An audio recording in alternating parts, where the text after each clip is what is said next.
राधे राधे प्यारे साथियों, स्वागत है आपका प्रद्योत गुरुकुल में। मैं हूं प्रद्योत। आज आप सबसे चर्चा करने के लिए फिर से उपस्थित हूं। जी हाँ, आज हम चर्चा करेंगे कहानी पर।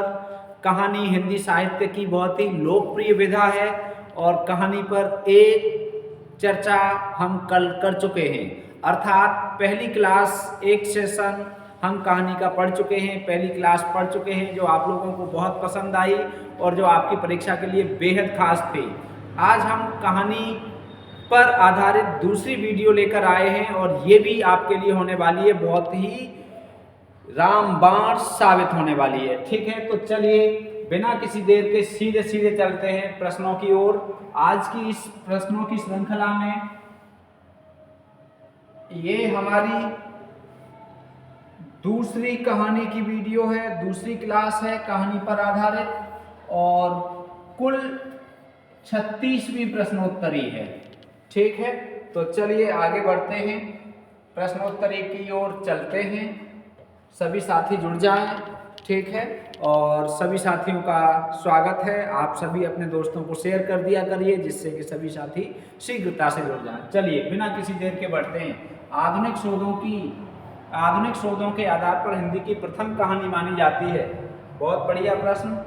ठीक है, इंपॉर्टेंट प्रश्न है। आधुनिक शोधों की बात हो रही है। आधुनिक शोधों के आधार पर हिंदी की पहली कहानी कौन सी मानी जाती है? एक टोकरी भर मिट्टी, इंदुमती, प्लेग की चुड़ैल, पंडित और पंडितानी। बताइए कौन सी मानी जाती है? आधुनिक शोधों के आधार पर हिंदी की पहली कहानी बताइए कौन सी मानी जाती है? बहुत बढ़िया प्रश्न है। ठीक है, एक टोकरी भर मिट्टी, ये है किनकी? माधवराव सप्रे। किनकी कहानी है ये? माधवराव सप्रे की कहानी है। ठीक है, दूसरी इंदुमती किनकी कहानी है? किशोरीलाल गोस्वामी। किनकी है? किशोरीलाल गोस्वामी। ठीक है, किशोरी लाल गोस्वामी। ठीक है, किनकी है? अभी हम लेखकों की बात कर रहे हैं। इंदुमती कहानी किनकी है? किशोरीलाल गोस्वामी की। प्लेग की चुड़ैल किनकी है? प्लेग की चुड़ैल किनकी है? प्लेग की चुड़ैल लाला भगवान दीन की है। ठीक है, लाला भगवान दीन की है लेखक। और अब बचा पंडित और पंडितानी, तो ये गिरिजादत्त बाजपेयी की है। किनकी है? गिरिजादत्त बाजपेयी। ठीक है, गिरिजादत्त बाजपेयी की है। बहुत शानदार कहानियां हैं ये और हिंदी कहानी की प्रथम कहानी की दौड़ में रहने वाली ये कहानियां हैं। हिंदी की शुरुआत होती है इन कहानियों से।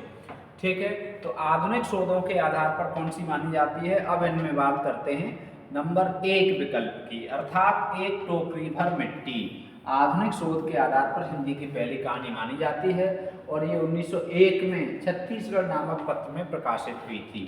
कब हुई थी? 1901 में। ठीक है, और छत्तीसगढ़ नामक पत्र में। ठीक है, इस पत्र में ये प्रकाशित हुई थी। किनकी है? माधवराव सप्रे की। आधुनिक शोधों के आधार पर इसको हिंदी की पहली कहानी माना जाता है। इंदुमती ये किशोरीलाल गोस्वामी की है, 1900 ईस्वी में है ये। कब है? 1900 ईस्वी। ठीक है, और ये 1900 ईस्वी में सरस्वती पत्रिका में। कौन सी पत्रिका में? सरस्वती। प्लेग की चुड़ैल 1902 ईस्वी में है, ये भी सरस्वती पत्रिका में प्रकाशित हुई थी लाला भगवान दीन की। और पंडित पंडितानी 1903 ईस्वी की है। ठीक है, कब की है? 1903। तो ये 1900, 1901, 1902, 1903। ठीक है, तो हिंदी की ये आरंभिक कहानियां हैं। हिंदी की आरंभिक कहानियां हैं। जब प्रश्न ये आए कि हिंदी की पहली कहानी कौन सी मानी जाती है, तो हम सीधे सीधे इंदुमती की ओर चलेंगे। ठीक है, और ये किसने मानी है? आचार्य रामचंद्र शुक्ल ने हिंदी की पहली कहानी मानी है। और यदि आधुनिक शोधों की बात कही जाए कि आधुनिक शोधों के आधार पर हिंदी की पहली कहानी कौन सी है, तब हमारा उत्तर जाएगा एक टोकरी भर मिट्टी के साथ। ठीक है, चलिए अब बढ़ते हैं दूसरे प्रश्न की ओर बिना किसी देर के। चलो भाई, दूसरा प्रश्न बहुत शानदार प्रश्न है। चलो दूसरा प्रश्न भी देखते हैं। डॉक्टर बच्चन सिंह ने रचना काल के आधार पर हिंदी की पहली कहानी मानी। रचना काल की बात हो रही है। रचना काल के आधार पर डॉक्टर बच्चन सिंह ने हिंदी की पहली कहानी कौन सी मानी है? इंदुमती, गुलबहार, प्रणयिनी, ये सभी। इंदुमती, गुलबहार, प्रणयिनी, परिणय भी होना चाहिए, प्रणयिनी, परिणय। ठीक है, ये भाई लिखने वाले पंकज भाई हैं। पंकज भाई से छूट जाता है कभी कभी, प्रणयिनी पन शीघ्रता में बनाते हैं, समय का अभाव रहता है। तो इनमें से कौन सी कहानी है जो रचना काल की दृष्टि से बच्चन सिंह ने पहली कहानी मानी है हिंदी की पहली कहानी? बताइए, बताइए कौन सी है, बताओ भाई कौन सी है, बताओ। इंदुमती कब की है? ये तो आपको बता दिया है, 1900। ठीक। दूसरी गुलबहार कब की है? ये आपको पता होना चाहिए, 1902। तीसरी प्रणयिनी, परिणय 1887। 1900 नहीं, ये कब की है? 1887, 1887, इस साल की है। ठीक है, और ये तीनों ही कहानियाँ किनकी हैं? तीनों ही कहानियाँ किनकी हैं? किशोरीलाल गोस्वामी जी की। तीनों ही कहानियाँ किनकी हैं? किशोरीलाल गोस्वामी जी की। ठीक है, किशोरीलाल गोस्वामी। अब देख लो, अब देख लो इनमें पहले की कौन सी है? तो इनमें पहले की ये है सबसे पुरानी। तो रचना काल की दृष्टि से डॉक्टर बच्चन सिंह ने प्रणयिनी, परिणय को हिंदी की पहली कहानी माना है। किसे माना है? प्रणयिनी, परिणय को। ये भी किशोरीलाल गोस्वामी जी की है। ठीक है, बहुत बहुत बढ़िया प्रश्न है। आप प्रश्न की प्रकृति के अनुसार उत्तर देंगे। कैसा प्रश्न है वैसा ही उत्तर आपका होना चाहिए। तीसरा प्रश्न देखते हैं। राजेंद्र यादव ने हिंदी की पहली मौलिक और कलापूर्ण कहानी माना। राजेंद्र यादव ने हिंदी की पहली मौलिक एवं कलापूर्ण कहानी माना। सुखमय जीवन, उसने कहा था बुद्धू का कांटा और दुलाई वाली। बताओ कौन सी कहानी राजेंद्र यादव ने हिंदी की पहली कहानी माना है? सुखमय जीवन, उसने कहा था बुद्धू का कांटा। बताओ, बहुत बढ़िया। ठीक है, बहुत अच्छा प्रश्न है, बहुत शानदार प्रश्न है। राजेंद्र यादव ने, उसने कहा था 1915। ठीक है, उसने कहा था इस कहानी को हिंदी की पहली कहानी माना है। कैसी? मौलिक और कलापूर्ण। अर्थात राजेंद्र यादव ने ये सिद्ध किया कि जो इंदुमती कहानी है, इंदुमती जो कहानी है, ये शेक्सपियर के नाटक टेम्पेस्ट का रूपांतरण है। ठीक है, टेम्पेस्ट ये किनका था? किनकी कहानी थी? शेक्सपियर की। ठीक है, तो इंदुमती को इन्होंने सिद्ध कर दिया। क्या कर दिया? कि ये शेक्सपियर के टेम्पेस्ट की छाप है। और जब ये छाप सिद्ध कर दी तो फिर अब उसने कहा था इसे पहली कहानी माना है। और ये किनकी है? चंद्रधर शर्मा गुलेरी जी की। ये कहानी किनकी है? चंद्रधर शर्मा गुलेरी की। ठीक है, तो राजेंद्र यादव ने इसे माना है हिंदी की पहली कहानी। चलिए अब देखते हैं चौथा प्रश्न। बहुत शानदार प्रश्न है, बहुत बढ़िया है, बहुत अच्छे प्रश्न हैं जो आपकी परीक्षा के लिए, आपके ज्ञान के लिए नंबर 1 साबित होने वाले हैं।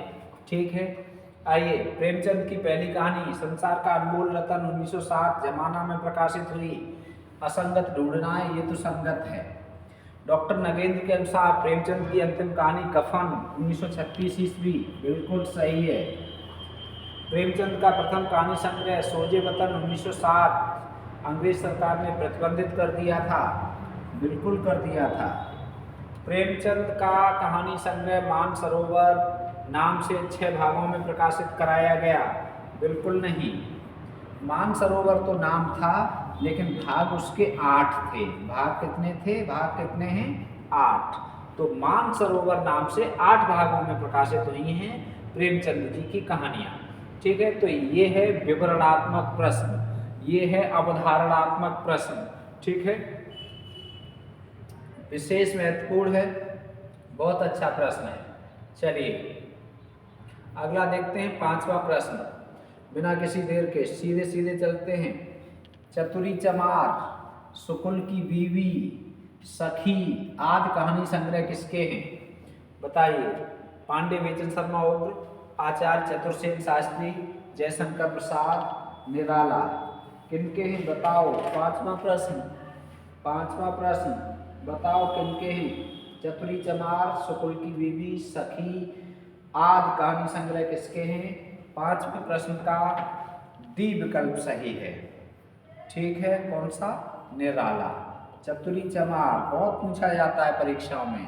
शुकुल की बीवी और सखी, ये कहानियाँ किनकी हैं? ये कहानी संग्रह किनके हैं? सूर्यकांत त्रिपाठी, निराला जी के। ठीक है, बहुत अच्छा प्रश्न है और बहुत शानदार प्रश्न है, बहुत महत्वपूर्ण भी प्रश्न है। ठीक है, और जयशंकर प्रसाद के कहानी संग्रह कितने हैं? आप जानते हो 5 प्रमुख, छाया, प्रतिध्वनि, आकाशदीप। ठीक, जयशंकर प्रसाद के छाया, ठीक है, प्रतिध्वनि, प्रतिध्वनि, आकाशदीप, ठीक है, आकाशदीप, ग्राम, आंधी, नहीं, ग्राम तो इनका आंधी है और इंद्रजाल है, ग्राम तो कहानी है। ठीक है, आंधी और इंद्रजाल ये 2 हैं, आंधी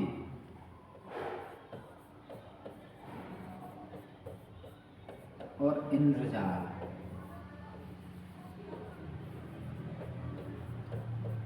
ये हो गए, ये जयशंकर प्रसाद के कहानी संग्रह हैं। आवाज़ ठीक आ रही है? आपको ठीक दिख रहा है? बिल्कुल सही दिख रहा है, बिल्कुल सही दिख रहा है, बहुत बढ़िया, शानदार। चलो भाई, अब बिना किसी देर के अगला प्रश्न, 6ठा प्रश्न देखते हैं। रीता शुक्ल का कहानी संग्रह नहीं है, नहीं पूछा है, तो नहीं को तो हम विशेष रूप से ध्यान रखेंगे। नहीं, नहीं पूछा है। क्रौंच वध व अन्य कहानियाँ, मानुषतन, शेष गाथा, केंचुली। बताइए, ये शानदार प्रश्न है। रीता शुक्ल का कौन सा नहीं है इनमें? बहुत बढ़िया, बहुत अच्छा प्रश्न है, वेरी इंपॉर्टेंट प्रश्न है। रीता शुक्ल बहुत अच्छी कोटि की कहानीकार हैं ये, और रीता शुक्ल ने कई कहानी संग्रह लिखे हैं, जिनमें से 3 इनमें हैं और 1 नहीं है। वो कौन सा है आपको बताना है। ठीक है, चलिए देखते हैं। क्रौंच वध एवं अन्य कहानियाँ रीता शुक्ल का है, बिल्कुल सही है। मानुषतन ये भी है, शेष गाथा ये भी है, डी विकल्प सही हो जाएगा। केंचुली रीता शुक्ल का नहीं है। केंचुली संग्रह किनका है? केंचुली है, केंचुली भी देख लो किनका है। केंचुली संग्रह है उर्मिला शिरीष का। किनका है ये? उर्मिला शिरीष। केंचुली संग्रह है उर्मिला शिरीष का। उर्मिला शिरीष की बात की जाए तो इनका एक और है, निर्वासित। निर्वासित कहानी संग्रह बहुत महत्वपूर्ण कहानी संग्रह है, ये भी किनका है? उर्मिला शिरीष का। ठीक है, केंचुली उर्मिला शिरीष का महत्वपूर्ण है। निर्वासन या निर्वासित, ठीक है,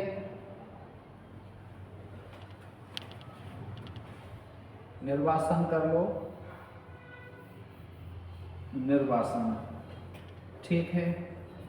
और निर्वासन के साथ साथ दूसरा एक और लिखना चाहो तो यहीं पर दूसरा एक और नोट कर लो इनका, रंगमंच। ठीक है, उर्मिला शिरीष का ही है। कौन सा? रंगमंच।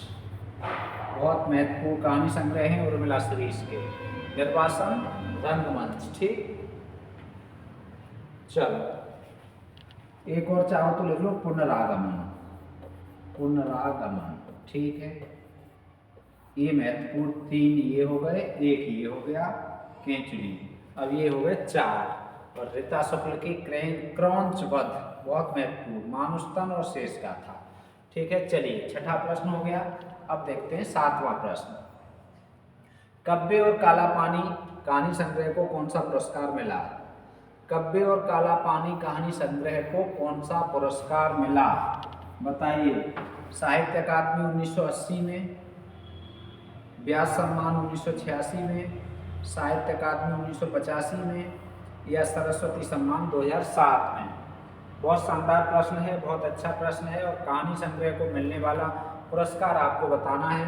कहानी संग्रह किनका है ये तो आप जानते ही होंगे, निर्मल वर्मा जी का है। किनका है ये कहानी संग्रह? निर्मल वर्मा जी का है। ठीक है, अब इन्हें कौन सा पुरस्कार मिला है तो आप ये बता दीजिए कौन सा पुरस्कार मिला है। बहुत बढ़िया पुरस्कार, शानदार। चलो, अब इन्हें मिला है साहित्य अकादमी पुरस्कार 1985 में। ठीक है, कब्बे और काला पानी को कौन सा मिला है? साहित्य अकादमी पुरस्कार। चलिए अब देखते हैं 8वां प्रश्न। असंगत है, असंगत है। चलो, असंगत पूछा है।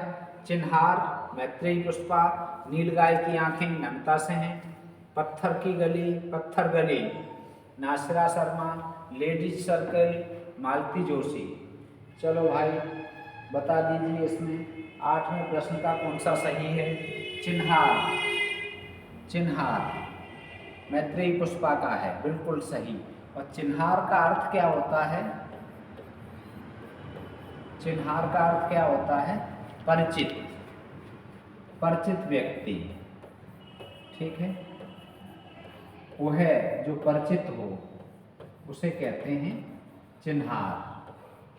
ठीक है, परिचय से संबंधित व्यक्ति चिन्हार कहलाता है। नीलगाय की आंखें नमिता सिंह का है, बिल्कुल सही है। पत्थर गली नासिरा शर्मा का है, बिल्कुल सही है। लेडीज सर्किल ये मालती जोशी का नहीं है, अर्थात चौथा विकल्प असंगत है।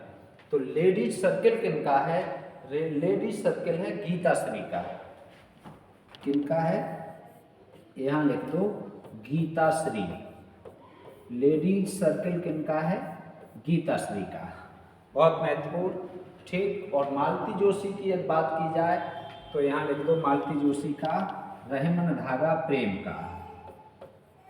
रहमन धागा प्रेम का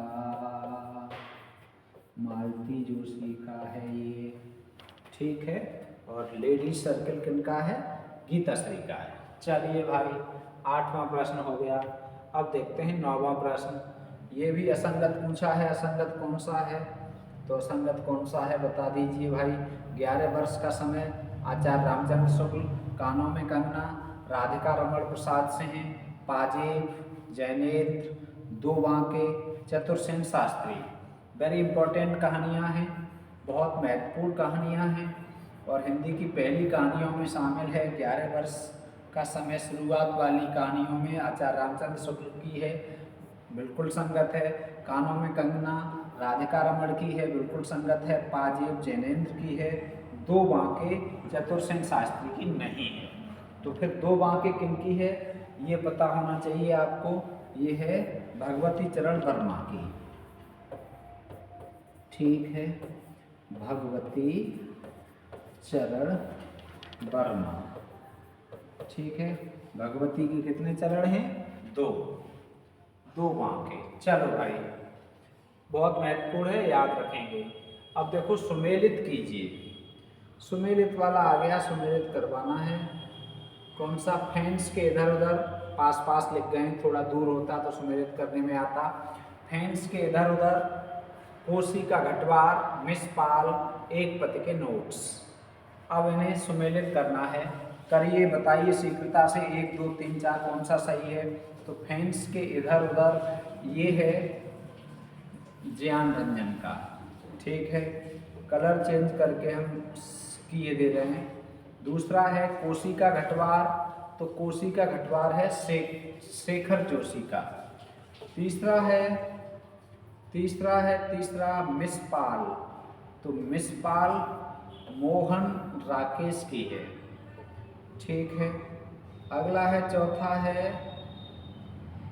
है एक पथ के नोट्स, तो एक पथ के नोट्स महेंद्र भल्ला। अब आपको पता होगा ये पीला, ठीक, ये और ये गुलाबी, ये गुलाबी, ये सफ़ेद, ये नीला, ये नीला। अब मिला लो पहले का दूसरा, तो पहले का दूसरा, ये दो तो गलत हो गए, इनमें से और इनमें सही होगा। अब दूसरे का पहला, तो दूसरे का पहला यहाँ भी है, यहाँ भी है। अब तीसरा देखो, तीसरे का तीसरा है, तो तीसरे का तीसरा ये है, अर्थात दूसरा विकल्प सही है, दूसरा विकल्प सही है। और चौथे का चौथा, एक पति के नोट्स महेंद्र भल्ला और एक पत्नी के नोट्स कल बताया था। एक पति के नोट से याद रखेंगे और एक पत्नी के भी रखेंगे। चलो भाई, अब देखते हैं अगला प्रश्न। उदय प्रकाश की कहानी है, बहुत ही आधुनिक काल के बहुत ही श्रेष्ठ कहानीकार हैं उदय प्रकाश। और उदय प्रकाश की कहानी आप बताइए। तिरिच, दरियाई घोड़ा, पाल गुंडा का स्कूटर, वारेन हेस्टिंग्स का सांड, पीली छतरी वाली लड़की, 56 तोले का करधन, उपरोक्त सभी। तो उपरोक्त सभी सरकारी विकल्प इसका सही है। ये सभी कहानियाँ उदय प्रकाश की हैं, बहुत महत्वपूर्ण कहानियाँ हैं। ठीक है, बहुत महत्वपूर्ण कहानियाँ हैं, आप इन्हें नोट रखेंगे और तैयार रखेंगे। ठीक है, आपकी परीक्षा के लिए बहुत खास हैं उदय प्रकाश की कहानियाँ। ठीक, चलो अब देखते हैं 12वां प्रश्न, पिता दर पिता। पिता दर पिता, बहुत बढ़िया। कल पिता थी ज्ञान रंजन की, आज पिता दर पिता है। पिता दर पिता कहानी के लेखक कौन हैं? रमेश बख्शी, शेखर जोशी, दूधनाथ सिंह, श्रीकांत वर्मा। पिता दर पिता कहानी के लेखक बता दीजिए कौन है। 12वां प्रश्न है, शानदार प्रश्न है, बहुत बढ़िया है। तो पिता दर पिता कहानी के लेखक कौन है? रमेश बख्शी। ठीक, बहुत शानदार, रमेश बख्शी ने लिखी है पिता दर पिता, बहुत अच्छी कहानी है। अब शेखर जोशी की बात की जाए तो शेखर जोशी की कहानी कौन सी है? बताओ, शेखर जोशी की बदबू, कौन सी है? बदबू। ठीक, महत्वपूर्ण कहानी है। दूधनाथ सिंह की बात की जाए कहानियों की, तो कल हमने एक बताई थी, आज आप दूधनाथ सिंह की रीछ और आइसबर्ग की बात करेंगे। ठीक है, रीछ और आइसबर्ग किनकी हैं? दूधनाथ सिंह की। उसके बाद श्रीकांत वर्मा की बात की जाए तो इनकी कहानी है शव यात्रा। ठीक है, कौन सी है? शव यात्रा। ये हो गई 4 महत्वपूर्ण कहानियाँ, 5 और पिता दर पिता रमेश बख्शी की। ठीक है, वेरी इंपॉर्टेंट कहानी, बहुत अच्छी कहानी और बहुत अच्छे कहानीकार। 12वां प्रश्न पूरा हुआ। अब देख लो अगला प्रश्न, 13वां प्रश्न। 13वां प्रश्न, बंशीधर आलोपीदीन, एक तरफ असंगत पूछा है, इधर पात्र हैं और इधर है कहानी। कौन सी कहानी का पात्र कौन सा है? तो बंशीधर और आलोपीदीन, नमक का दरोगा, डॉक्टर चड्ढा और मृणालिनी, मंत्र, हल्कू और जबरा, पूस की रात, हामिद और अमीना, बड़े भाई साहब। ये चारों ही कहानियाँ किनकी हैं? प्रेमचंद जी की हैं। ठीक, नमक का दरोगा, मंत्र, पूस की रात और बड़े भाई साहब किनकी हैं? एक तो हमें ये जानकारी मिली कि ये प्रेमचंद की कहानियाँ हैं चारों। बंशीधर और आलोपीदीन नमक का दरोगा के पात्र हैं, बिल्कुल संगत है। ठीक है, डॉक्टर चड्ढा और मृणालिनी मंत्र के पात्र हैं, ये दोनों बिल्कुल संगत है। हल्कू और जबरा कुत्ता, ये काय के पात्र हैं? पूस की रात के हैं, बिल्कुल संगत है। अब बचा असंगत वाला एक, बस हामिद और अमीना, ये काय के पात्र हैं? ईदगाह के, बड़े भाई साहब के नहीं हैं, काय के हैं? ईदगाह। ईदगाह के पात्र हैं, ईदगाह के पात्र हैं कौन? हामिद और अमीना। और बड़े भाई साहब, तो बड़े भाई साहब के पात्र बड़े भाई साहब। ठीक है, बड़े भाई साहब, बड़े भाई साहब, बड़े भाई साहब कहानी के पात्र बड़े भाई साहब। ठीक है, तो ये चलिए 13वां प्रश्न हुआ, चौथा विकल्प सही है इसमें। अब चलते हैं 15वां प्रश्न, लेहना सिंह किस कहानी का कालजयी पात्र है? बहुत महत्वपूर्ण है। लेहना सिंह किस कहानी का है? तो सब जानते हैं इसे। उसने कहा था इस कहानी का तेरी कुड़माई हो गई है या नहीं हो गई। ठीक है, तो ये लेहना सिंह किस कहानी का पात्र है? उसने कहा था। लेहना सिंह किस कहानी का पात्र है? उसने कहा था। बहुत शानदार कहानी है, 1915 की कहानी है और फणीश्वरनाथ रेणु की कहानी है। बुजुर्ग पीढ़ी से संबंधित कहानी बताइए। चलो, बुजुर्ग पीढ़ी का जिसमें वर्णन आया है ऐसी कहानी कौन सी है? गुलरा के बाबा, चीफ की दावत, वापसी, उपरोक्त सभी।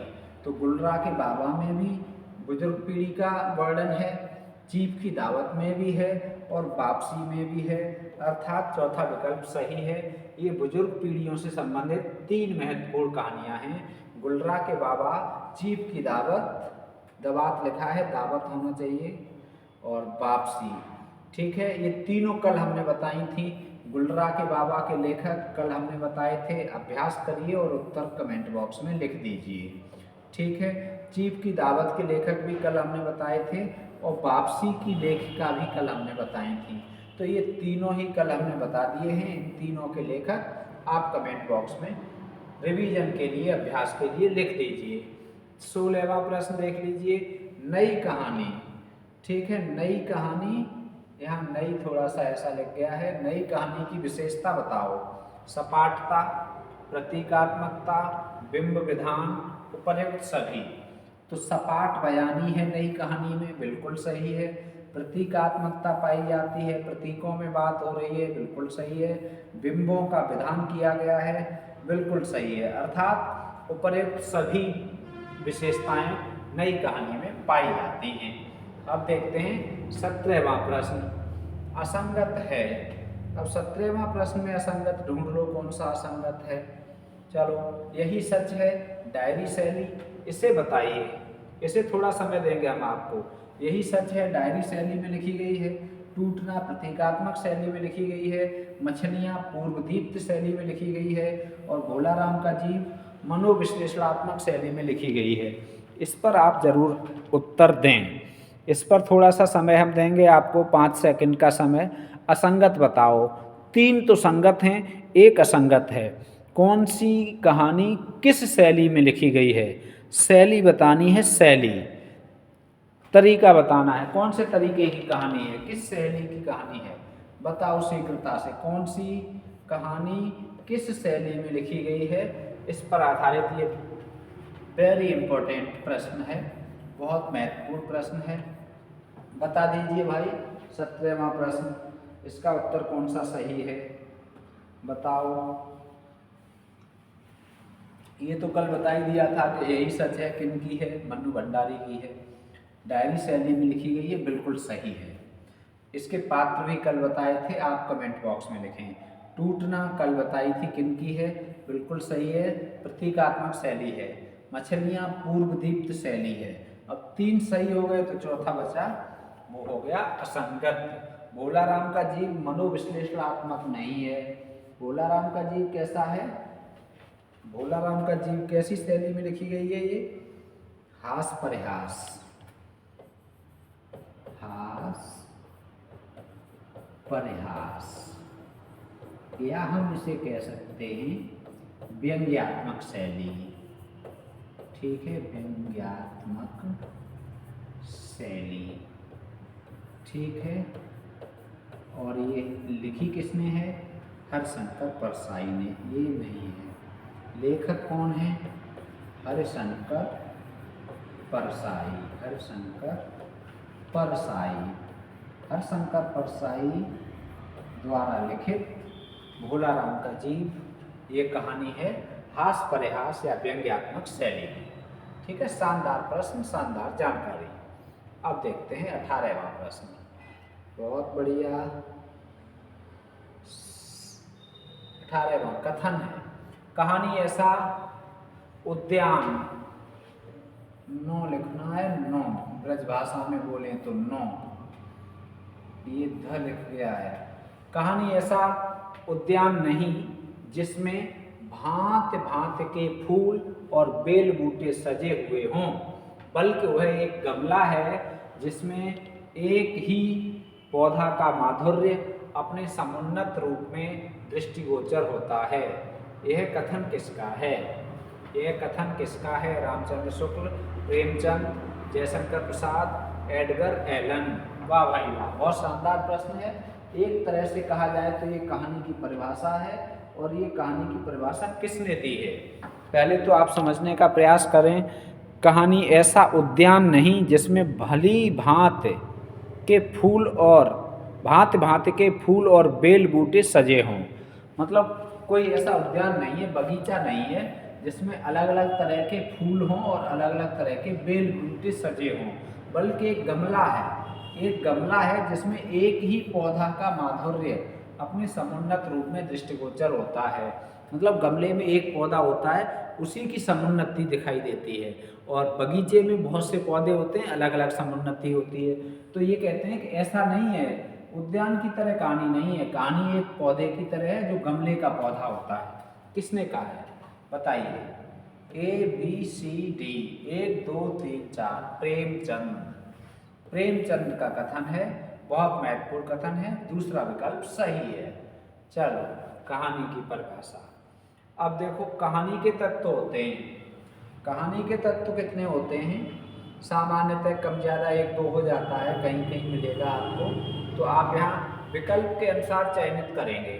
कहानी के तत्व कौन कौन से होते हैं पहले तो ये जान लो, ठीक है? तो हम बताएं आपको कहानी के तत्व। सबसे पहला तत्व माना जाता है कथानक। कौन सा माना जाता है? कथानक। अब एक तत्व हो गया कहानी का कथानक। अब कमेंट बॉक्स में दूसरा लिख दो। दूसरा कौन सा माना जाता है? पात्र एवं चरित्र चित्रण माना जाता है। पात्र एवं चरित्र चित्रण कहानी का क्या माना जाता है? अंग या कहानी का तत्व, पात्र एवं चरित्र चित्रण। तीसरा कौन सा माना जाता है? तीसरा माना जाता है कथोपकथन। कथोपकथन, ठीक है?